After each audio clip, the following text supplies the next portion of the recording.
Hi everybody, this is the new moon video and I hope I can get it out there because my screen is flickering, so I think my computer is on its last legs. But anyway, I'll start off the reading and obviously I'll try to do it as well as I can. The new moon in Gemini is gifting us with a lighter and brighter energy. The new moon in Gemini is ready for a fresh start. Also, the new moon in Gemini is happening on the 30th of May and it's proving us with a clean slate to help kick off the start of the summer. Gemini is one of the most light-hearted signs of the zodiac, so this energy will feel easygoing, positive and hopeful. Three things that we all need right now. With this moon in Gemini, we may have many new ideas, different ways of approaching things, says Leslie, the astrologer that I got this from. And I got different information as usual on internet, as I'm not officially an astrologer, I just dabble in it. Information and ideas will flow on a Gemini moon.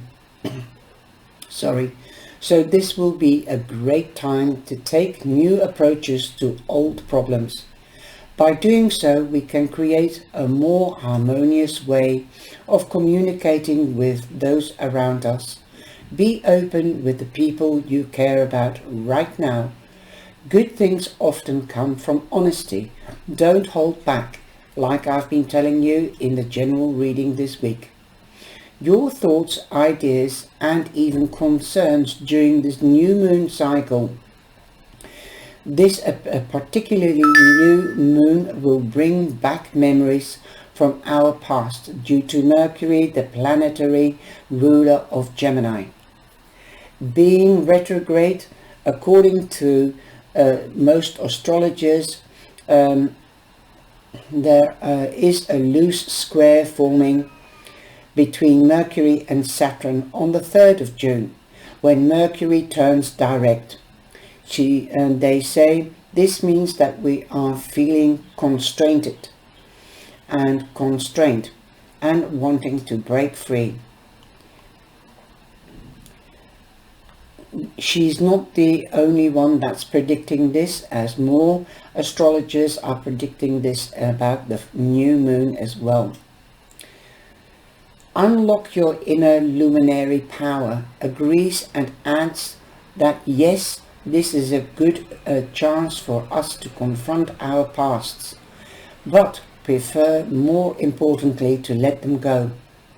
It's been a year of massive change for some, and so this lunar functions as an energetic window that allows us to integrate the past so we can begin moving with more trust, they say.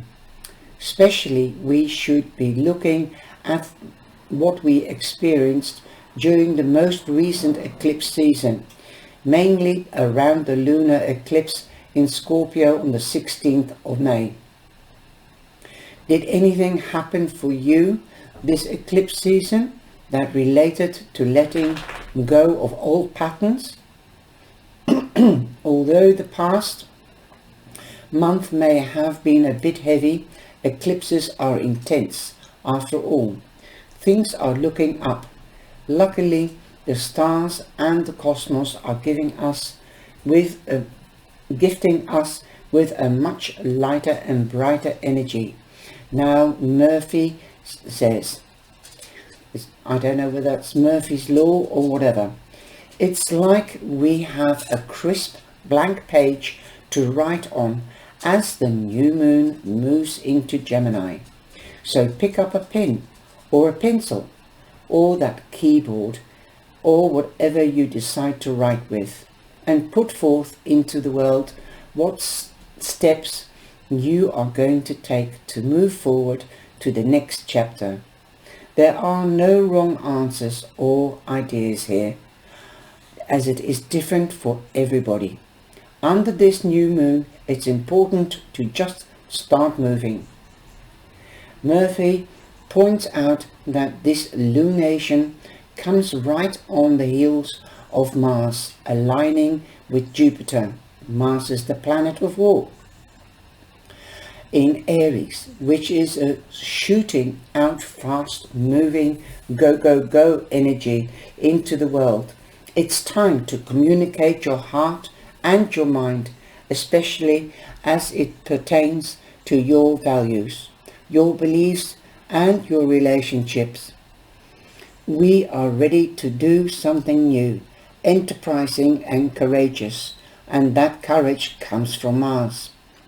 Like I've been telling you, Stardust agrees, saying that we'll feel more confident due to the closeness of Jupiter and Aries. It will be a time of speaking up and confrontation, like I've told you, but not in a bad way. Dealing with the past issues and discussing problems is the key now, as they will be easily remedied at this time, but don't act just yet. Again, because Mercury is retrograde, wait until the planet goes direct on the 3rd. Well, I've read from other astrologers that it is the 2nd, and it has a tail for 10 to 14 days. Actually, pull the trigger on any significant decisions. What's interesting about this particular new moon is that it's not directly connected with any other planets, according to some astrologers. It's rare to have a new moon with this one, like this one, which is an opportunity to really feel into the pure essence of Gemini, which is the sign of duality. While the new moon isn't connecting to any other planets, it is connecting to the two planetary bodies, specifically asteroids, Chiron in Aries and Juno in Pisces. The square with Juno is bound to challenge some of our closest commitments, especially those that began around the time Juno entered Pisces on the 20th of April. We could be certainly uncertain about which road to take or what choice to make at this time. These commitments include serious partnerships, relationships, and even flatmates or other types of relationships. Mercury is out of retrograde to make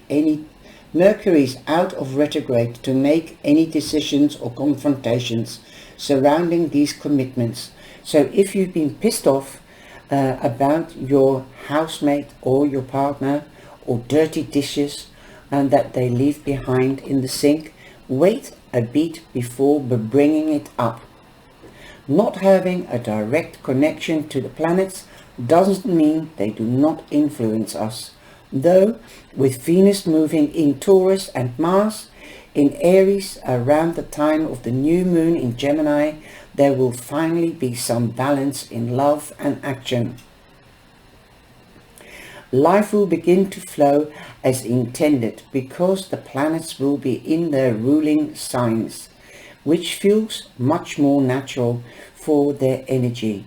Stability, safety and joy are some themes that will be surrounding us right now. It's a light month. People, actions will match their words. Love will be less whimsical and moody. Everyone will want to go out, enjoy life and connect with new people. We'll be feeling the effects of the new moon in Gemini for a few days. New beginnings are lightening you up. Follow the torch that blazes within you, the flame in other words. I have said to a lot of you zodiac signs that there could be rekindling of the flame.